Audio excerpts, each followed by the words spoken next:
Hey, Kyle is wonderful here again with another wrestling review. This time it's Impact Wrestling from June 30th, 2022, and we are one day away from the Against All Odds event. That'll be tomorrow on Impact Plus and their YouTube if you're a member. So I will be here with that, but not live right after. Sometime before Saturday morning, I'll have the review for that. But Impact tonight was pretty good. It just finished. Crazy main event, great main event. Really reminded me of why I started watching TNA back in about March of 2004 to begin with. So great stuff overall. Let's just get it right into it. Impact starts with a recap so we can kind of talk about last week a little bit. It was Honor No More battling with the Briscoes, Good Brothers, and America's Most Wanted, if you remember. And there was a they set up basically there was a big battle and they set up another 10-man tag just like we saw at Slammiversary. So Honor No More fought like the X division slash originals last time, and this time it'll be like the tag team division. So we'll see if they go after maybe like a Moose Josh Alexander kind of coalition next. That's the only natural step anyway. So this feuds with the tag teams, and miraculously just by um James Storm handing a beer to the Good Brothers and the Briscoes at Slammiversary somehow just magically made the Briscoes and Good Brothers friends. But then at the end of last week's Impact, the Briscoes were now taken out with chairs, just like Heath and Rhino did. So now that 10-man tag is still scheduled, and James Storm and the Good Brothers have to find two more men because James Storm had also told, if you remember last week, his America's Most Wanted partner, Wildcat Chris Harris, to go home, stay out of it. I don't want you in any of this. So we basically come into this week with Good Brothers, Doc Gallows, and Carl Anderson, and James Storm, just three beer drinking guys right there. Um, they need to find two partners, and that's the big story of the night. So in the back we see the Good Brothers and America's Most Wanted, both of them. So all four people here are trying to figure out what to do. They say they've got an idea. Sounds like a bad idea, but the best bad idea I've ever heard kind of deal. So uh, they walk up to PCO. If you remember, PCO has kind of been almost on the fringe with the Ring of Honor, the Honor No More guys, but he was reanimated, quote unquote, like Frankenstein's monster by Vincent. So now like PCO feels indebted or has some kind of animalistic instinct for doing what Vincent says. So Storm walks up and he says, uh, well, we all heard about how Honor No More talked bad about you last week. So let's all just stick it to him at against all odds. But then Vincent walks up and says the only place for PCO is in Honor No More, and mentions that there will be a tag title match later on. It'll be PCO Vincent versus the champions Good Brothers for the titles, and that'll be later. So already in the ring when we get to the ring, it's already just about to start. No entrances. The four-way match for the number one contender gets to fight Speedball Mike Bailey tomorrow night at Against All Odds. For the Speedball Mike Bailey just won the X Division title at Slammiversary in the Ultimate X match. So in this match already, like I said, no entrances. Chris Bay, Macklin, Trey Miguel, and Laredo Kid. We haven't really seen in at least a month or so. The action's hot and fast right away, just like you would expect out of an X Division match. And the announcers note that everyone else in the ring hates Macklin, so they all have a history with Macklin. Trey Miguel fights one-on-one with Chris Bay and then one-on-one with Laredo Kid to start out this match. But Macklin comes in, takes out Laredo Kid, and then keeps the ring clear of the other two. Then Macklin uses his size advantage on Laredo Kid while taking out the other two, making sure they didn't get in the ring. Macklin slows the pace down and just picks apart Laredo Kid. Trey Miguel eventually gets in the ring by getting on the top rope with a shotgun drop kick to Macklin. That looked nice, and it was a good idea since he was like keeping people from getting in the ring. Macklin fights back and covers Laredo Kid, but Bay breaks it up. Chris Bay. All four are now in the ring. Laredo hits a springboard attack on Macklin. Then they get like a triple team type move on Macklin. eventually getting hurricanranaed out of the ring by Trey Miguel. So Macklin's out of the ring. Chris Bay then lines up Trey and Macklin for a dive, but Laredo Kid like dives through the legs through an open rope. It was one of those moves that's way too contrived to look good, so it didn't really look good, but I still appreciate the effort. It looks good if it's one of those teams you see in the tag team where you hold the ropes open and then they go through your legs. But for it to be like, oh, he accidentally got through me is a little cheesy, since it was a four-way match. So I didn't like that, but the move looked good. Then Chris Bay hits a springboard moonsault to take out all three men, and the crowd is just loving this X Division action. They go crazy for all the X Division action all night. So Chris Bay then goes for the art of the finesse, but Laredo Kid blocks it. Bay then hits a pop-up cutter instead, but Trey is able to break up the pin. Chris Bay then goes for another dive, but Trey hits an uppercut to stop it.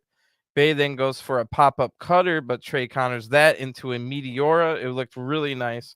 And that gets the 1, 2, 3. Trey Miguel will fight Speedball Mike Bailey tomorrow night at Against All Odds for the X Division title. And the announcers remind us that Trey beat Mike Bailey not too long ago. Mike Bailey not losing too many matches, so Mike Bailey will be looking to. I can't see Speedball Mike Bailey losing this match already, so this is, I guess, a way for him to vanquish a match that he lost earlier in the year. Speedball is now this is really funny. Speedball's watching a TV in the back, like he sees that he's gonna fight Trey Miguel, but Mike Bailey doesn't do anything, and the audio goes from like crystal clear to like sounding like they're underneath water, like the announcers talking. So clearly they added this in post production. And Speedball Mike Bailey never had a match at these 2 weeks of taping, so he was not there, and they just added it in post production, and it looked absolutely god awful. So not good there. Anyway, I'm looking forward to that match. Speedball Mike Bailey's like got to be in people's uh maybe not the top spot, but in the top 5 wrestlers, top 10 for sure wrestlers of 2022 so far. He just goes out and fights everywhere and always throws down a crazy match. So tomorrow night, him versus Trey Miguel should be a great one. And it's probably I could see Impact taking a chance on Nash Carter, the former what's his name, Zach Wentz from the Rascals. So at any point now, I could see Trey Miguel teaming back up with uh forming the Rascals again. So that's something to look out for too. Like I said, I think Speedball Mike Bailey is going to win the match tomorrow night, but I potentially we could see the Rascals back at a point. So we go to ad break after that really awkward post production adding Mike Bailey watch TV, and we come back to see even more awkward things. So we see an old man Raven. Now, if you remember, they brought up the Clockwork Orange House of Fun match, and that's going to be tomorrow night as well. It's Moose versus Sammy Callahan, and that's just the next progression. It makes sense. They do the Monsters Ball first, and now that was Abyss's match, and now they're doing Raven's match. And so Raven's here, and he has a little video here, and there's spooky music playing and really weird editing. So I love this for sure. And Raven explains. So he's sitting in a playground, and there's kids playing around it. And Raven explains, well, the Clockwork Orange House of Fun, always been a mouthful to say, is his playground. Raven's playground is the House of Fun. Raven explains that this match is also designed to hurt, and Raven hopes someone gets hurt real bad because that would be fun. Really good here. I love seeing Raven in promos. Never want to see him like wrestling, but we are told later on Raven will be there tomorrow night for this Clockwork House of. See, I can't say it every time. This House of Fun match tomorrow night, Raven will be there. So if you weren't excited for that match already, that as a longtime TNA fan, seeing Raven come back for that will be great. The announcers tell us that Raven will be there also tomorrow. So they run down the card here. So this is what we got going on tomorrow night. And like I said, I can't come on live right after it, but it will be up before Saturday morning. It'll be Rich Swann versus Brian Myers for the digital media title. They mentioned something happening on digital media. I always forget to watch those, so I don't know what happened, but that was the match we saw at Slammiversary. Also, the Motor City Machine Guns will fight the Bullet Club's Chris Bay and Ace Austin. Now let's pause on that one. Go back to what I said at the beginning of the show. The whole premise and the story of this particular Impact was the Good Brothers and James Storm had to go find two people to help them fight Honor No More. Bro, the Good Brothers are in Bullet Club, and so are Chris Bay and Ace Austin, and Ace Austin and Chris Bay are on the card. Why would so this is really like this is kind of an egregious oversight as far as the storytelling they wanted us to believe. Like we all know the Good Brothers are in Bullet Club with Chris Bay and Ace Austin. Why wouldn't they have been the two they first went to ask? At least cover your bases and have them.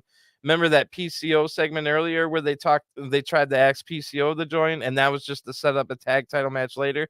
Well, there should have been another segment where they go and ask Ace Austin and Chris Bay, and they simply say, "Oh, well, we already signed up for a match with Machine Guns," and the whole thing like could have been like explained away. So I'm sure a lot of people just overlooked that, but it is a little ridiculous. So also on the card tomorrow night, but by the way, Machine Guns versus Chris Bay and Ace Austin is going to be a great match. Also, we'll see Chelsea Green and Deonna Purrazzo versus Mickey James and Mia Yim, kind of a thrown together tag team of faces there, only bonded together by their disdain of Chelsea and Deonna. But um, and we do see that they bring that up later on, so we'll get to that. And Tasha Steelz looks to she gets her rematch for the Knockouts title against Jordan Grace, who just won it in a probably the match of the night at Slammiversary, the Queen of the Mountain match. So Jordan Grace with her first defense against the former champion. And then of course the main event tomorrow night is Joe Doring versus Josh Alexander, and we only get a video package and like a sit down interview between these two, so they don't come out at all tonight. But the main event is Joe Doring, undefeated in Impact, Grand Slam champion in Japan. And I think like a lot of people are sleeping on this match. Joe Doring, it probably isn't going to win. They're probably just going to keep it on Josh. But if it was me, I would have some shenanigans happen. Maybe Eric Young does something crazy or something like that. I would have Joe Doring win tomorrow night. Why not? Let's just go for it, man. I don't think Josh Alexander is necessarily someone you want to have keep the title for like a year. He's better in that chasing role. I know he just got the title back, but keep him in that chasing role. Now have Joe Doring as the title holder. You could bring in some people, maybe some people from Japan will want to come in and fight him. So that's where I would go. I doubt it'll happen, but we'll have to find out and tune in tomorrow. So that was it for running down the card for tomorrow night. Then they run down for tonight on Impact. Like I said, it's PCO and Vincent versus the Good Brothers for the tag titles, and also the Alex Zane looks for revenge against his former friend Ace Austin. So I'll talk about that story a little bit more when we get there. But the main event tonight, and man, that main event just finished about 18 minutes ago. It was amazing. Frankie Kazarian versus Chris Sabin. Who's the real future? Who was the future? Who is the now? I love that main event. So we'll get there eventually. But first, the influencers are out for guest commentary, and I'm just like, oh my god, like I do not want to listen to Madison Rain, and of course, Madison Rain is just completely annoying. I have no idea why she's still employed by this company after all these years, where she's never really been like amazing ever. And now she's like what, the longest reigning knockouts champion, and like has had so many different reigns as far as titles and singles runs. It's just ridiculous. So Giselle Shaw, she's out next and she's gonna fight Rosemary now. If you didn't hear the news, Giselle Shaw, I think this was the first time she came out in public as a trans woman. If you didn't already know, so that's a thing that happened this week. And like I said, Giselle's gonna fight Rosemary. Rosemary comes down, big cheers as always. Everybody always loves Rosemary, so do I. And she's accompanied by her tag team champion partner. They just won the Knockouts titles, and Taya Valkyrie. And Taya Valkyrie is also just won the first ever MLW women's title. She's the AAA women's title, I mean champion. And I think I'm missing one. So Taya Valkyrie is a true belt collector.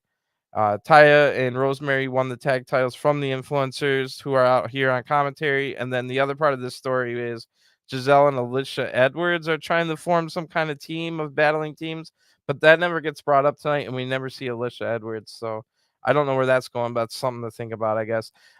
Madison Rain, just like I predicted, absolutely terrible on commentary. It takes away from the match and probably made people change the channel, to be honest.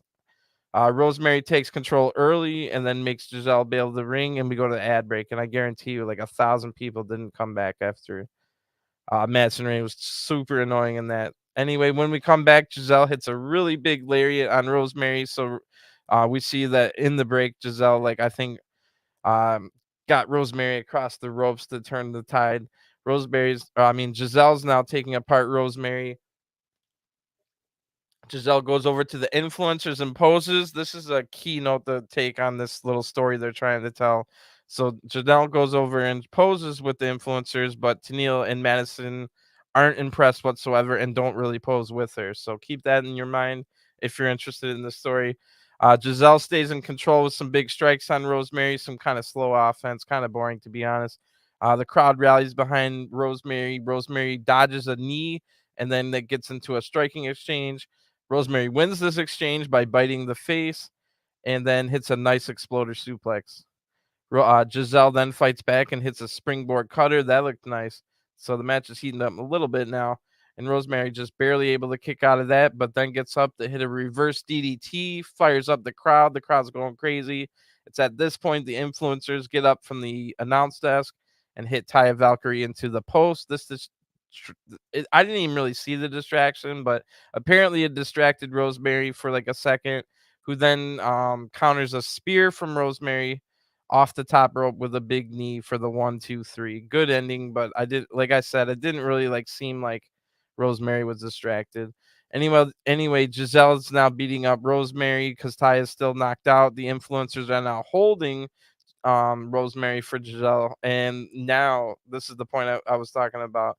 The influencers seem pretty impressed by Giselle and raise their arms. So in like a 2 minute span, they've gone from not wanting to be with her to wanting to be with her. So anyway, in the back, Gia, the announce woman, is with Mickey James, and Mickey says, "I've beaten Deanna all over the place, all over and over again. And the only time Chelsea's even gotten close to beating me is when her husband helped." So cue Chelsea and Deanna walking up, and they basically say Mickey never mentioned her tag partner, which is weird because Mickey only talked for like 10, 15 seconds, like no longer than 10 seconds before they walked up. So again, a little nitpicking on the storylines, but um they walk up and say, "You never mention your tag partner, you only care about yourself, and look at us, we're a close team, we care about each other." So Mickey just basically gets mad and throws punches right away. I'm telling you, Mickey's a heel, man. Remember when she pulled Chelsea off the ladder? Like Mickey just does not care anymore. She's just gone insane. Anyway, before the numbers game catches up on Mickey, Mia Yim comes in and sends the two heels packing, and we go to an ad break. I'm not really looking forward to that match, but I do like Mia Yim's entrance. But we'll see where that story goes tomorrow night. In the back now, this segment. Oh my gosh. Let me get a drink because this segment had me dying, bro. Because I am a huge Father James Mitchell fan. There's never a segment that Father James Mitchell doesn't get on TV and own. He always has some freaking hilarious line. So, and you can find him on NWA. Definitely go check him out on NWA. He has no f's to give and just says whatever he wants. Anyway, Rosemary and Taya are mad, of course, and Rosemary's looking for something in a bag. She pulls out a ring on a necklace, and then she says some magic words, and all of a sudden, Father James Mitchell appears out of the darkness. So Father James Mitchell is mad because he was about to have a threesome with I think it was a pixie and something else. So just always like with these perverted, hilarious lines from him. Rosemary asks Mitchell, "Where is Havoc?" And Mitchell says, "Well, I might have seen her around somewhere around here in the darkness." So Rosemary says, "Well, give her a message." The message is all hands on deck. So I don't know what that means, but maybe we'll see Havoc again soon. And I'm always here for more James Mitchell. So James Mitchell says okay, and then disappears, and that was pretty funny. So we got another knockouts match next. We got Savannah Evans out first. First of all, she looks like a really good killer. She looks like she takes this serious. She looks like a pro wrestler, but man, she needs some new gear. She's out there looking like a rookie, like an amateur with that gear, bro. Her opponent is going to be the new Knockouts Women's Champion Jordan Grace, and wow, this is going to be a hoss battle or a hoss set. I don't know what you would call it, but two powerhouses in this one. Jordan comes out the big cheers, and she's already got wild hair before the match even started, so it must be humid there. And Savannah overpowers Jordan at the very beginning when the bell rings, so that was interesting. Jordan uses her agility now to avoid a few attacks, showing that Jordan has the better agility here, and she definitely does. She was looking good doing that. Tasha is ringside now. I didn't even see her until now, and she gets involved immediately once we see her. This helps Savannah get a choke slam on Jordan of all things, and on the outside on the mat. So Savannah then crushes Jordan into the ring post, and we get a double goozle, lifts Jordan into the corner, but Jordan fights back and gets a spear into the corner by Savannah. And you can hear Tasha talking some trash from ringside. I don't know what she said, but it was just the premise of her talking trash. It was funny. Savannah then locks in a full Nelson. Jordan gets out easily, a little too easily, if you ask me. They should have milked that for a little bit longer. Jordan then blocks three punches in a row and unloads with a bunch of strikes, ending with a slap across Savannah's face. And Jordan puts up put Savannah up on the ropes to hit a beautiful looking muscle buster for the win. That looked really impressive on the large Savannah Evans. So Tasha's screaming that she wants her title back, and we'll see that match tomorrow night at Against All Odds. Looking forward to that, and Jordan better win that match. We go to an ad break, and then we come back. We see a really good video package giving us the whole history about Joe Doring, how big he was in Japan. He's a huge deal in Japan, if you guys don't know. So they do a good job putting him over here, showing a lot of still images and photos, and like he's even shaking the hand of like Dory Funk Jr. and like other people like that. He's definitely Joe Doring is a Grand Slam champion in Japan, and basically the modern day Stan the Lariat Hansen. So Joe Doring is a huge deal, which is why I was saying I wouldn't mind Joe Doring getting the title tomorrow night. And I couldn't quite tell who was narrating this video. It wasn't someone we're used to, but I think it's Scott Hudson. If you remember, Scott Hudson made a little cameo appearance at Slammiversary, so maybe he stuck around to do this narrating, and then it sounded really good. So that was really good. We go straight from that to a pre-taped interview. It is a sit-down interview between Gia and world champion Josh Alexander. Josh says that retaining the title at the 20th anniversary meant everything to me. And we see footage of after Slammiversary, Diener and Doring came out to attack Josh. So Josh doesn't say too much, but he brings up how Eric Young has been missing since that night, and like Doring and um, Diener were kind of acting a little weird, which they were. If you remember last week, Diener was acting like he's the new Eric Young and was kind of bullying around Joe Doring. So maybe that's the story we're gonna get, which is gonna be lame if that is the case. But the story might be that Diener costs Joe Doring the win when Diener tries to tell Joe Doring what to do during the match tomorrow night.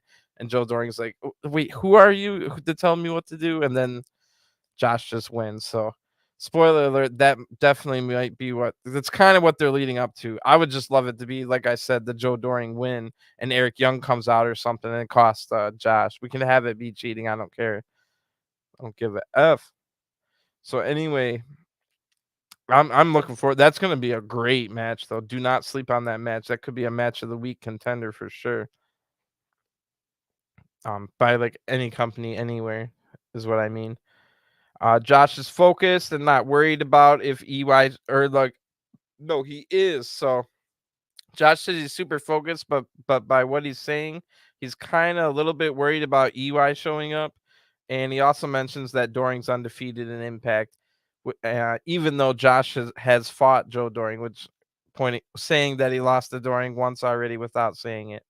So this was better. I've been ragging on Josh Alexander's promo abilities these last few weeks, but the more and more they have him in these like taped interviews where he doesn't have to say too much, and then this one here with the sit down interview with Gia, he looked fine. So, but some of those that contract signing on Josh Alexander looked like a second rate champion with his speaking abilities.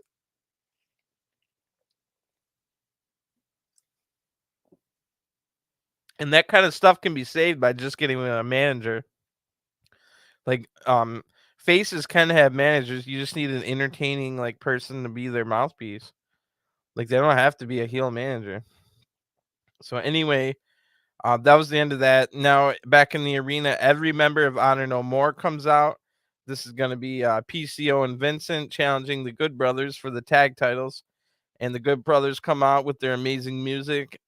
James Storm is accompanying them, but they're still way outnumbered as far as people on the outside. And I definitely noticed that Carl Anderson's wearing his never open weight title along with his tag title. I like seeing that. The Good Brothers, like I said, their music is so good. Anderson and Vincent are going to start out this match, but PCO basically comes in right away. Vincent gets a kick to the back while on the apron to turn the tide and gets PCO in control. PCO kind of slow prodding, striking here to Anderson. Vincent back in now. Anderson fights back, but eats a flatlander from Vincent from like a seated position or like a not from a standing position, but it looked really good. PCO now tags in and hits a DDT and then a middle rope leg drop, which looked really good. That was a nice move by PCO. And PCO drops Anderson over the apron, drapes Anderson over the apron, and hits a rolling senton off the top rope. That was awesome. So PCO with some great moves here. But when he's doing his other offense, it's so slow and prodding. He's more of a high spot kind of guy. Vincent tags in and works a chin lock, and the crowd knows right away to rally behind Anderson. And I write here in my notes, it's just so weird how every single company in the world, it doesn't matter which one, it's when you lock in a headlock on a face, the fans like instantly start cheering and know to rally. It's so weird how that's just an unspoken bond between wrestlers and fans. Anyway, Gallows gets the hot tag and just wrecks havoc on Vincent, and he tags in Anderson so that they can go for the Magic Killer, but PCO stops that. Anderson then gets caught with a side Russian leg sweep, but Anderson dodges a Swanton bomb attempt and then rolls up Vincent for the 1-2-3. Kind of anticlimactic here, and the match kind of started slow, and then it like felt like it was rushed. Like, oh my gosh, we got to take it home. We're running out of time, and this isn't even a live show, so I don't know what happened in this match, but like it was like kind of slow and boring in the beginning, and then it was way too quickly rushed at the end. So nothing felt good about this match. This match was bad in my opinion. Um, but I guess it's just to lead us to this freaking 10-man tag that another 10-man tag at a big event, you know. So none of this is really like captivating, but we'll see where it all goes. And we do get some stuff after the match here. So after that roll up for the win, we get all of Honor No More rushing the ring immediately, of course. Chris Harris, the Wildcat, runs down, and Honor No More just stops what they're doing and starts laughing at Harris. They've got him outnumbered 6-1. They are because the other guys are all beaten down. They tell Harris to go home, which is exactly what James Storm told Harris last week. So that tells us that never happens. You never get people that actually acknowledge that they watch the show because Honor No More acknowledges that they know that James Storm told Harris to go home, which means they went home and watched the Impact episode, which never happens in these storylines in any company. Anyway, maybe he was just working, walking. Or wait, no. So Heath comes out and his music. So Heath's music hits out of nowhere, and I think that he's limping down to the ring, but no, I think he was just walking funny because he's got two lead pipes in his pants of all things. So Heath Slater hands the pipe to Harris, and they take out Honor No More now that they can even the odds 2 versus 6, but but the two has pipes, so apparently that's enough to even the odds. A 1 versus 3 ratio. Everyone hits their finishers on Honor No More now. Everyone else is awake from the face side, and Taven is left alone in the ring now. So the crowd with a really cool chant here. Cool as far as I don't hear this too often. The whoop his ass chant, and that was awesome. So they knock out Taven with a pipe and celebrate, which was a little anticlimactic. And then Storm shoots Harris a look for going against what Storm said. So Storm's definitely acknowledging that he told Storm to stay home. What are you doing here, bro? So we go to an ad break at that point. When we come back, the Good Brothers, America's Most Wanted, and Heath Slater are now celebrating in the back, like I said. They say they now have 5 man to fight the 5 of Honor No More. Um, Storm says no, like Harris, no, no, but Harris like does his best to try and convince Storm, saying like, You've been telling me to do all this stuff, but what good is that? If I never act on it? This is the moment where I need where it all comes together." So that convinces Storm and says, "Well, we came in together and we'll go out together. So we have our 5.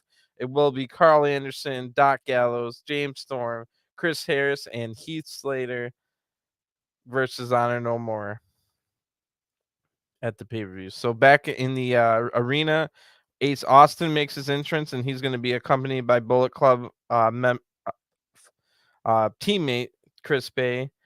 Alex Zane comes out, and it sounded like almost no cheers. So the crowd does love this match, and the crowd goes crazy for this match throughout. But I do know here that it sounded like no cheers for Alex Zane. So maybe they didn't know who he was, and he definitely must have impressed them throughout the match. So that's great to see. And if you haven't seen Zane, he's great. And if you don't know why this match has come to be, Alex Zane is mad that his friend Ace Austin turned on him at the end of the Japan tour at the Best of the Super Juniors for New Japan. Both Ace Austin and Alex Zane were in that match where they actually were in the same block, so they had to fight each other. And Ace Austin won that match. But at the end of the tour, that's when Ace Austin joined Bullet Club. Alex Zane tried to talk to Ace Austin, but that only got Alex Zane a 10-on-1 beatdown. But to Ace Austin's credit, he was trying to kind of tell Alex Zane to get out of here, man. Like, this isn't going to be good for you. And then the 10-on-1 beatdown happens. So um, keep that in note for maybe an Ace Austin face run in a couple years' time. That might get brought back up. But either way, that was really good storytelling because they were friends. Because heels can be friends too, and then you can go from a different heel faction to another heel. But Alex Zane is the face in this situation. Hasn't been in Impact very long, but um, which probably explains the not too big of cheers. But Alex Zane tried to talk, Ace outsmarts Alex at the beginning of this match to get into the first shot in, but Alex fights back with some great X Division offense. This is definitely going to be a fast-paced X Division match. I'm looking forward to this. And we get a great Hurricane Rana off the top rope by Alex Zane, and we go to break. So I'm looking forward to this one. That's how you do a freaking ad break right there. You start a couple minutes of the match, but let me tell you, let me get a drink though.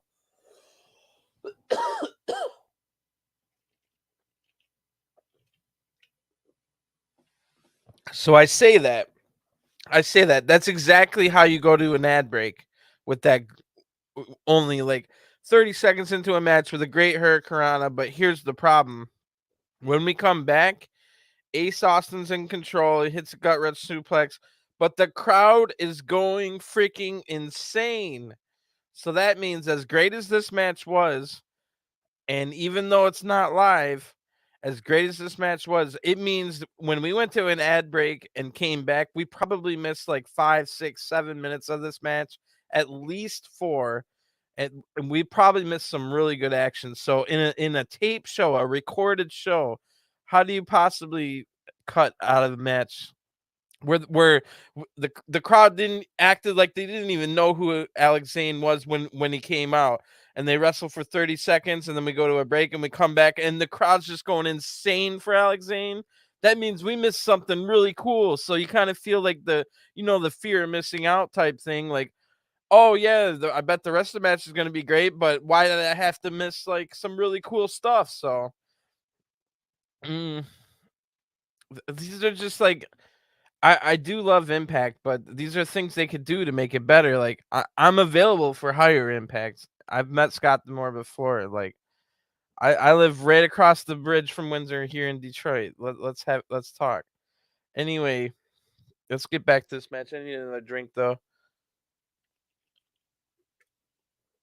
And happy start to the weekend for all my American viewers. Hopefully you don't have to work tomorrow. Anyway, like I said, Ace Austin's in control when we come back. The crowd's going crazy. Ace hits a gut run suplex. Ace then works on Zane's arm, and the crowd really rallies behind Zane at this point. And I like the color scheme that Zane has on his outfit. He's got like all red, but with like seafoam breeze green. Yes, I said seafoam breeze green accents, which is a very underrated color, one of the best colors in the world. So check out this match just for Zane's pants alone. Anyway, Zane hits a big lariat to take control. And all night, Tom calls lariats clotheslines. Come on, Tom. Zane hits a beautiful, I just mean beautiful, flipping leg drop for a 2 count. Like run off the ropes, do a front flip into a leg drop. Ooh, that was pants down stuff right there. That looked great. Then two really impressed. So these two really impressed the crowds in Japan over the best of the Super Juniors, and they're giving you a little taste why these two have got this crowd up, worked up into a frenzy. And that's why I'm mad that we had to miss. Maybe it was only like 2 minutes, but maybe they did some crazy stuff in that 2 minutes. Why couldn't we just see it? Or maybe it was like a full 10 minutes they cut out. We don't know. Zane goes to the top rope and fires up the crowd even more. They're totally behind Alex Zane now. And I'm telling you, bro, like there was no reaction when he came out. So he had to have done some crazy stuff to get this crowd like, oh, this guy's actually really cool kind of deal. You know what I mean? And it wasn't just the heel work by the Bullet Club, which I'm sure maybe we did miss some heel stuff from the Bullet Club. But anyway, Ace rolls to the other side of the ring. Once Zane goes to the top rope, he was looking for maybe one of his signature moves. But yeah, Ace rolls to the other side of the ring. This forces Zane to get down. But Ace counters with elbows and hits the Miz clothesline in the corner right out of that. And then Ace hits a nasty looking insecurity. We got a great match going on here. He looks to end Zane the same way that he did from the best of the Super Juniors with kind of the leg, almost like a hurricanrana, but with the feet on the arms instead.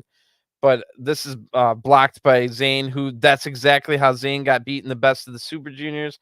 But he flips through it and lands on his feet. The crowd's just going absolutely crazy even more. And Ace bails the ring again, and now Chris Bay has to get into the action. So Chris Bay gets in the way, and Zane hits a big moonsault to the outside, hitting both Bullet Club members. The crowd chants, "This is wrestling," and I'm telling you, we missed something great. But what we got to see was great as well. Bathing, and we're coming to the end here. So Alex Zane's all fired up. He's going back in the ring to end it, but Chris Bay grabs his leg. Referee doesn't see it. Ace Austin hits his running blockbuster. I forget what the name is, but it's like modified running blockbuster for the win. Hits finisher, and big win here for Ace Austin, and he celebrates with Chris Bay, who tomorrow night, don't forget, those two will fight Motor City Machine Guns, and that match has a definite potential for match of the night. Wow, like just like Slammiversary was pretty cool, but then we had this weird like 2 week quick build to this. Like you're thinking this event's not going to be that great, but this event looks amazing, man. This event looks like really really good wrestling. So we get a little bit more news for tomorrow night, and as it's now announced that since Madison Rain is out with her nose injury, it will now be Giselle Shaw and Tennille Dashwood teaming up to face Taya Valkyrie and Rosemary for the Knockouts titles tomorrow. I don't know if this is this is more than likely using up the influencers mandatory rematch clause. So I'm assuming that'll be the case, but maybe Madison heals up and they can um get another match out of it and just say that, oh well, it wasn't our rematch. I wasn't even in the match. So anyway, next is going to be the main event, which was even better than that Alex Zane Ace Austin match, if you can believe it. So Impact ending on a really high note this week.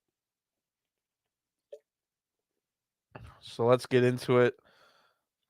And just for if you haven't been following along, Frankie Kazarian and Chris Sabin were gonna have this match about a month ago before Slammiversary, and then that's got interrupted by Honor No More, and that's what set up that whole 10-man tag at Slammiversary. So um, now they want to have that match, and this match is over two X Division rivals all the way throughout their career. They both came into TNA within weeks of each other back in 2003, within only 1 year of TNA being born, and both of them had like the future nickname slash gimmicks. So it's now 19 years later. They're both here in Impact slash TNA still, and they want to know, well, we were called the future and we were feuding back then. Who's the future? Well, now let's who found out 19 years later who's the now. So I love the premise to this match, and I was almost there at the beginning. Like I said, I joined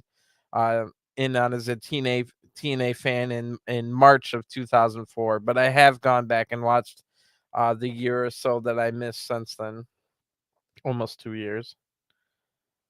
Anyway, after that ad break, Kaz comes out to his amazing rock music. I might listen to that when I get off, because I'm doing a little drinking, a little celebrating on the holiday. I might listen to that Kaz music and have another beer, and then I'll have to put on the Good Brothers music, like I was saying. Anyway, so I'm just hyped. This end of Impact really had me hyped. So Kaz comes out, he kisses his wife Tracy Brooks. Remember, one of the original TNA knockouts. But I one person we didn't get quite mentioned on Slammiversary, which I wish we would have, is Trinity. If you remember, she was with Kid Cash. She also got a really brief run in the WWE CW. But yeah, Trinity was amazing, and I loved everything about her. So I wish we could have had her there. It was nice to see Goldilocks though, for sure. Um. Anyway, Kaz kisses those two, his wife and his son, ringside. Chris Sabin then comes out. Instead of coming out to the Motor City Machine Gun music, he comes out to his own music. And I don't remember his music being this bad, but man, Chris Sabin's music's terrible. It's beyond generic, especially after hearing that amazing Kaz music and knowing how good the Motor City Machine Guns music is. So the match starts out fast, super fast. Let's just go watch this match. Go find, if you don't want to watch the whole Impact, go watch from the point where Ace Austin versus Alex Zane, when they come back from that commercial break, and then just watch the last like half hour of this show, because that match was amazing. This match is amazing. This match was so fast and classic X Division style. This is exactly why I started watching, or like once I just randomly once saw that there was weekly pay-per-views, and I ordered a random weekly pay-per-view back in 2004, and this is exactly what hooked me on it. It was like these guys like Kaz and Sabin, exactly these guys, because they were there, and the X Division back then is what made me a TNA fan. So just to see them go out here and throw it down, and with a really, really hot crowd, maybe the crowd's not as big as we would have hoped. When I was at the first ever TNA house show here in Detroit, it was in Plymouth, Michigan, just outside of Detroit, and it was about 4,000 people strong. 4,000 people strong would have doubled this crowd tonight by like 10 uh times the amount. But still, these so a lot of things have happened. Like I stopped becoming an Impact fan when Hogan came in, and then I stopped again when it was like the Jeff Jarrett trying to sell us fake gold. And each of those times I left, but I still came coming back. And this is the kind of stuff that keeps me coming back, like this Kaz versus Sabin match. And like tomorrow night is going to be an amazing match with the Motor City Machine Guns versus Ace Austin and Chris Bay. And like the match we got just before this one with Alex Zane and um Ace Austin, and don't forget, we started out tonight with a four-way match where they didn't even get entrances, and that was for the number one contendership for a guy we didn't even have on the show the last 2 weeks, the new Impact X Division champion Speedball Mike Bailey, who's in my top 5 best wrestlers of 2022. So this X Division is insane right now. This X Division, people should be talking about it more. And I'm not just a Impact slappy. I watch everything and I like everything equally. Like I freaked out. I'm still riding the high from the oh man, that AEW slash NJPW Forbidden Door pay-per-view has me on such a high, but like TNA was represented in that celebrate. That's Sunday was a celebration of pro wrestling, and TNA was a part of that. The X Division was a part of that revolution of the anti, and I don't want to be like anti WWE, but just like we're sick of the stuff that we get in WWE. Can we please get some just professional wrestling? I want to watch some good matches kind of deal. And Forbidden Door was a celebration of all of that. It wasn't just NJPW and AEW. It was TNA, it was Impact, it was NXT Black and Gold, it was maybe even a little bit of the NWA revolution now with their bigger guys and just all this stuff throughout the world. So Impact, I'm not saying Impact's back, baby, and like Impact's about to get huge ratings, but they have something they could build off of, and they definitely can't cut themselves off from the rest of the world. Now, Kaz is contracted with AEW, but that was the only person we got contracted from AEW at Slammiversary, which has me thinking like, is the partnership like jaded? Is the partnership between AEW and Impact a little bit out of touch? And Impact has done some things wrong recently. Like I don't think they capitalized on having Jay White as much as they should have. Jay White is a huge freaking deal, and now he just beat Okada.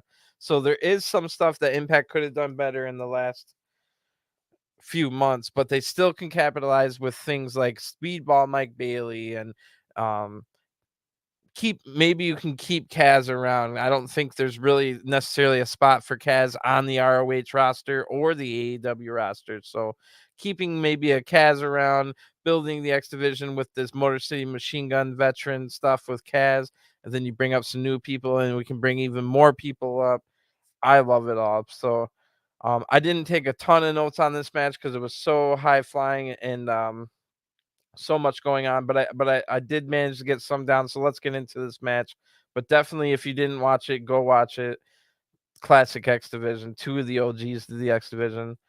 But after a few minutes of action, Kaz kind of seems to have hurt his leg, so that's something to keep in the back of your mind. The pace slows down a little bit, and now Sabin works over the leg, locks in a figure four. Kaz is able to battle back, and the action quickens again. Kaz gets a 2 count, but then it slows down, and working on the arm and back. Kaz is working on the arm and back of Sabin. Shelly's getting a little bit worried as Sabin looks in trouble now, and Kaz slows the pace down with some big strikes. So Kaz seems to be using his size advantage a little bit and trying to keep the pace a little bit down as he noticed that Sabin might be the quicker and more agile and maybe even more stamina. So Kaz trying to slow it down. Sabin counters a move and tries to go for the punt kick from the apron to the outside, but Kaz counters this, sending Sabin face first into the apron, and Kaz then sends Sabin face first into the post. So we go to an ad break on that move, and this friendly rivalry, don't forget, this is a friendly rivalry between two faces. They just wanted to figure out, like I said, who was actually the person that came in 2003 with the future nickname and actually is the future now that it is the future. The future is now kind of deal. So we go to an ad break. It might be breaking down into more of a fight now. When we come back, Sabin's in charge of, and something must have happened, and he hits a big DDT for a 2 count. Sabin then dives onto Kaz on the outside, and the crowd's going wild. Both men have leg problems now, and Sabin hits a diving crossbody for a 2 count. Really good diving crossbody. Crowd rally for both men. They don't even care who wins. They like both men. Sabin tries another dive to the outside, but Sabin eats a forearm from Kaz. Kaz then hits a beautiful springboard DDT when he springboard into the ring and fluidly hits a DDT. That's like just as good as like the AJ Styles springboard stinger or drop, the reverse DDT. Just as fluid as that every time Kaz hits that. Kaz hits another perfect move. It's a bridging suplex. This gets a 2 count. Go watch this match. I write again in my notes. Kaz then dives to the outside, but he eats a kick to the face and then gets a tornado DDT from Sabin, one of Sabin's specialty moves. Snaps it perfectly. Sabin, both men just really up for this match. Sabin just barely kicks out when Kaz catches him with a cutter. So Sabin tries to springboard into the ring. Kaz catches him with a cutter. Sabin just barely kicks out. Kaz is now talking trash to Sabin. So this is definitely broken down from a friendly rivalry into like a legitimate contest, and even calls him an SOB. So Kaz is talking trash here. And not long after, Sabin hits the cradle shock. And I thought the referee's hand was going to come down for the 3 count, but no, it's a 2.9 count. And this is really good match. Kaz hits then a superplex, but Sabin rolls through the impact into a small package. So we've seen like people roll through on the like cross body and stuff like that before, but the roll through on the superplex and hook the leg and stuff looked really good. Again, fluid on that. Really good match here. Kaz then rain well, both men rain punches, like it was just breaking down, bam, bam, bam, bam, just going crazy at this point. And until Sabin hits a super kick, but Kaz battles back. They both hit a couple big moves, and they both hit kicks to the face. They both hit a couple big moves. They're both like no selling everything, but Sabin hits another cradle shock. This one didn't look quite as good as the other one, but they just went through that flurry. So Sabin probably had no breath left in his lungs. I'm not gonna discredit that. That didn't ruin this match at all. That second cradle shot ends the match. Remember, the first one uh gave him a 9 or a 2.9. So of course this one got the 3. Great match. Like I said, completely reminds me of why I started watching TNA in the first place. I started watching because I wanted to watch some great matches. I don't even really need a freaking storyline. Just throw out a bunch of X Division guys and give me a good match, and I'm happy. So this kind of harkens back to that, but it did have the whole storyline, 19 years worth of storyline, which did help, and which is why I'm still hyped. It's almost an hour after this match ended, exactly an hour, because I think it ended a couple of minutes before the match ended, and that's because Sabin helps Kaz to his feet. They hug it out, and then the announcers plug tomorrow's Against All Odds. So again, I won't be here exactly live right when Against All Odds ends. My Friday night schedule, since I cover everything in wrestling, is packed. I will definitely have that out sometime overnight. So if you wake up Saturday morning, that'll definitely be in the feed. So give me a subscribe and hit the like. I'm trying to get my name out here, but I'm just trying my best. But I also do WWE 2K streams, and you better believe Impact will be in there at some point, and I'll make sure to have every X Division match a 5-star classic. So I'll talk to you guys again soon. Tomorrow I'll have like probably 7 different videos out tomorrow. So I'll talk to you guys then. I'm really looking forward to Against All Odds. I probably should cover it a little bit more, but we kind of covered everything. Um, Hopefully Jordan retains her title. I want Joe Doring to win the title, but I don't think he will. And for the tag titles, or the tag titles on the line, we got that 10-man tag. I assume Honor No More wins again, and then I assume that Honor No More is then gonna. They already took out the X Division, or they lost that match, didn't they? So really, I don't know where Honor No More is gonna go with that storyline. Um, we got the tag titles. I assume Ty Valkyrie and Rosemary are going to retain, but you never know because Taya could turn at any point. Plus the whole Havoc thing. We don't know when Havoc's going to come back. I don't even know the whole full story with that. Maybe I don't know if there's some behind the scenes story that why Havoc isn't there, but they did mention her. I love the James Mitchell stuff we saw. The one match I'm not looking for, I don't like the stuff they've been doing with Mickey James lately. So I'm not really looking for, even though I know like Deonna Purrazzo can put a good match together with anybody. And of course, Mickey James is a legend, and Mia Yim's great, and Chelsea Green's improved. But I'm not looking forward to that match. But it's there as well. And let me just see if I can find if I'm missing any of the matches. Oh god, the Motor City Machine Guns versus Chris Bay and Ace Austin. Definitely a match of the night contender. And don't sleep on Speedball Mike Bailey versus Trey Miguel for the X Division titles. So a lot to look forward to. And I think I covered everything. So I'm going to get going. Enjoy your weekend, guys. Stay safe out there. And I will talk to you again tomorrow. Have a good night. Peace.